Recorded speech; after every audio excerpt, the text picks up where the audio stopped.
भैया मैं एयरफोर्स से रिटायर्ड फौजी हूँ, गाजियाबाद में रहता हूँ, गाजियाबाद एयरफोर्स के पास में। मेरा बेटा दही लेने 50 मीटर दूर गया था। 28 दिसंबर 2025 को आईआईटी की तैयारी कर रहा था। Chief justice of India Balakrishna साहब और 4 मंत्रियों से अवार्डी है। 20 मिनट बाद जब मैंने फोन किया तो किसी ने बताया कि वो मरा हुआ पड़ा है नंदग्राम पर। मैं 6 महीने से घूम रहा हूँ, मेरी मुश्किल से यूपी गवर्नमेंट ने मुश्किल से एफआईआर ली है और वो कोई कार्रवाई नहीं कर रहे हैं, ना पकड़ के ला रहे, जबकि ये हत्या की गई है, खुल्लम खुल्ला हत्या की गई है। मैं प्रमाण दे रहा हूँ। पकड़ना भैया जरा इसको। ये देखिए 100 मीटर पे हेलमेट लगा हुआ है, 200 मीटर पे हेलमेट लगा हुआ है, 400 मीटर पे हेलमेट लगा हुआ है, घटना से 200 मीटर पहले हेलमेट लगा हुआ है। ये देखिए गला दबाया गया है, सभी देखिए मारा गया है उसको। और ये सड़क दुर्घटना बता रहे यूपी की पुलिस कोई कार्रवाई नहीं कर रही। मैं आपसे न्याय लेने आया हूँ। बालाकृष्ण साहब चीफ जस्टिस ऑफ इंडिया से अवार्डी है बच्चा, असीम अरुण और कई मंत्रियों से अवार्डी है। मैं आपसे हाथ जोड़ के निवेदन करता हूँ, मैंने फौज को 20 साल दिए, कारगिल लड़ा है।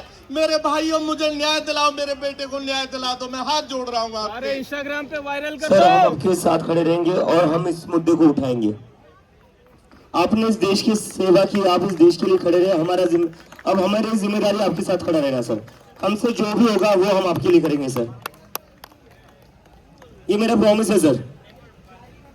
आप बस जो डिटेल्स होंगे कुछ तो वो डिटेल्स शेयर कर दीजिए टीम वालों के साथ। अगर आपके पास उसकी कॉपीज है तो हमें एक फाइल दे दीजिए। एक मजदूर का बेटा था प्रदीप मेघवाल, जो डॉक्टर बनना चाहता था। पेपर लीक की वजह से उसको सुसाइड करना पड़ा। उसके पिता ने कर्जा लिया हुआ था जमीन गिरवी रखकर। आज उसका परिवार कर्जे में डूबा हुआ। उसका जो अंतिम संस्कार है वो तो इस सरकार ने राजस्थान में जल्दबाजी से करवा दिया। हाथरस याद है ना आपको? जैसे हाथरस में अंतिम संस्कार किया था उस बेटी का, वैसा ही प्रदीप मेघवाल के साथ सलूक किया गया पुलिस द्वारा कि जल्दी से इसका अंतिम संस्कार कर दो। तो ये मजदूर का हाल है इस देश में। एक मजदूर का हाल ही है। दूसरा, अमेरा जिसका बर्थडे, जिसकी आप फोटो देख सकते हो यहाँ पर बाबा साहेब अम्बेडकर के बगल में। अमेरा 9 साल की थी। अमेरा को अपनी स्कूल की 5th फ्लोर से जंप करके सुसाइड करनी पड़ी क्योंकि कुछ स्कूल में उसको कुछ बच्चे परेशान कर रहे थे। उसने प्रिंसिपल से कंप्लेन करी, टीचर से कंप्लेन करी, किसी ने कुछ नहीं किया। तो उसने अपनी स्कूल की बिल्डिंग से कूदकर सुसाइड कर दी।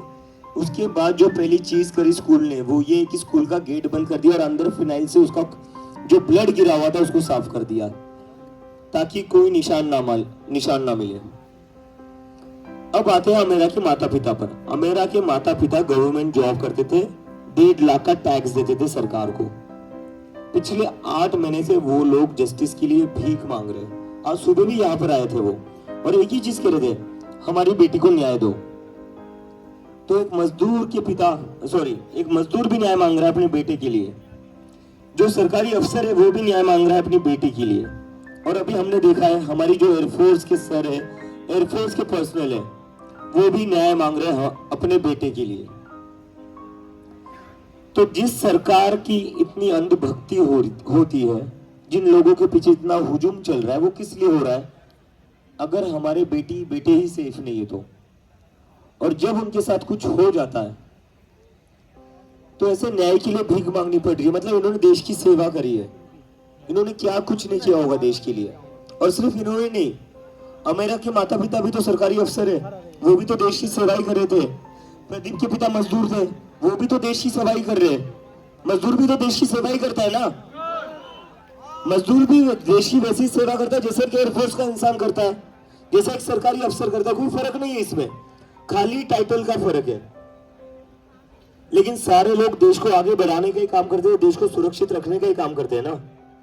उसके बाद भी जब इनके बच्चों की मौत हो जाती है सरकार की गलतियों की वजह से। एक जगह पेपर लीक हुआ इसलिए हुआ, दूसरी जगह स्कूल जो था सबसे महंगा स्कूल था वो जयपुर का, पॉलिटिशियंस का ही था वो स्कूल, नीरजा मोदी स्कूल, तो स्कूल में भी गलत हुआ।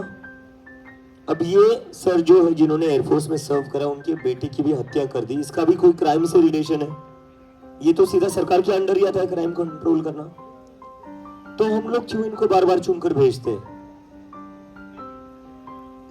ये क्या मिल रहा है हमें बदले में? क्या मिल रहा है हमें बदले में? क्या मिल रहा है इनसे? हिंदू मुसलमान। बदले में क्या मिल रहा है हमें?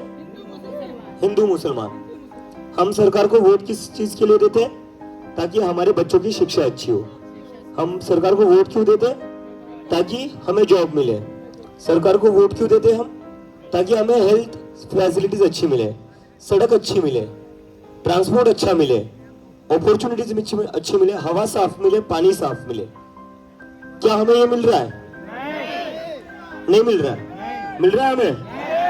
तो क्या मिल रहा है हमें बदले में? सुनाई नहीं दे रहा है? क्या मिल रहा है? सुनाई नहीं दे रहा है? क्या मिल रहा है? और इस पर मेरा सवाल है, जब हमें हिंदू मुस्लिम मिलता है तो हम बट क्यों जाते हैं? फिर हम भी तो बटते हैं ना। एक सेकंड, एक इंसान का घमंड ज्यादा हो गया, लेकिन कैसे हुआ है? क्यों किया है हमने? हमारी गलती है या नहीं है इसमें? आज जो नीट के 20-22 बच्चों ने सुसाइड करे हैं, उनके ऊपर प्रधानमंत्री एक भी ट्वीट नहीं करते। धर्मेंद्र प्रधान के बर्थडे के ऊपर ट्वीट करते हैं, लेकिन नीट के बच्चों ने जो सुसाइड किया उनके ऊपर ट्वीट नहीं करते। क्यों नहीं करते? क्योंकि यहाँ पर जितने भी लोग हैं, इंक्लूडिंग मी, हमारी गलती है। हमने एक इंसान को बहुत बड़ा बना दिया, और वो पार्टी, वो सरकार हमें बदले में क्या दे रही है ना, ये थोड़ा सोचना पड़ेगा।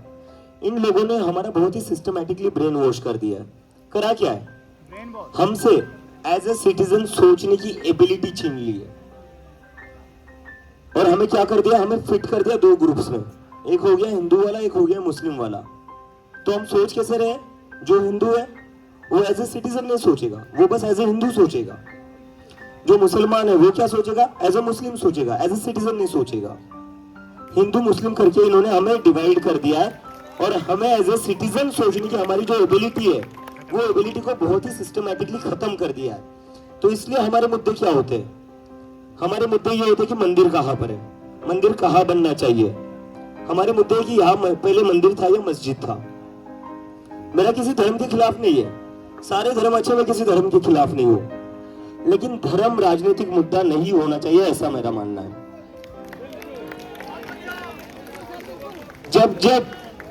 जब राजनीति धर्म पर होगी, इस देश का बस नुकसान ही होना है।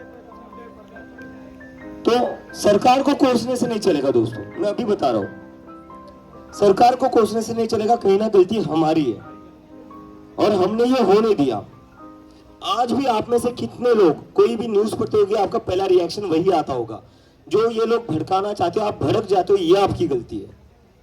हमें भड़कना नहीं, हमें सोचना है। अगर हिंदू भी मर रहा होगा, इंसान है, मुसलमान भी मर रहा होगा, इंसान है, और इस देश का नागरिक है। पहले इस देश का नागरिक समझो सामने वाले को। सरनेम मत पढ़ो आप लोग सरनेम में चले जाते हो और असली मुद्दा भूल जाते हो। गोदी मीडिया पहले पूछती है आपका नाम क्या है। जैसे वो गोदी मीडिया ने खड़ा कर रही है ना अभी, खान सर का फैजल खान, क्योंकि खान सर में रिस्पेक्ट है, फैजल खान में नहीं आती होगी उतनी रिस्पेक्ट, तो इसलिए सर हटा दिया नाम से। हम लोग उस ट्रैप में फंस जाते हैं, ये हमारी गलती है। हम कब तक ऐसा करेंगे, और कब तक हम बस सरकार को ही कोसते रहेंगे? सरकार तो हमने चुनकर भेजी है ना। तो पहले ना अपने आप को डिसएंगेज कर लो इन सारी चीजों से। जब आप अपने आप को इस हिंदू मुस्लिम की पॉलिटिक्स से डिसएंगेज करोगे, तब आप ना अपने बच्चों के बारे में सोचोगे। आप नहीं सोच रहे हो आपके बच्चों के बारे में, नहीं सोच रहे हो। आप वोट क्या सोचकर वोट देने जाते हो? मेरे धर्म की पार्टी कौन सी है, मेरी जाति की पार्टी कौन सी है। आप ये नहीं सोच रहे मेरे बच्चे के लिए शिक्षा कौन सी अच्छी पार्टी करेगी, मेरे बच्चे के लिए जॉब कौन सी पार्टी दिलवाएगी। ये नहीं सोच रहा इस देश में कोई अभी। तो मेरी सभी से रिक्वेस्ट है, अभी हमारी एक मूवमेंट बनी है, इस मूवमेंट के सबसे दो बड़े चैलेंजेस रहेंगे जो हमें टैकल करने हैं।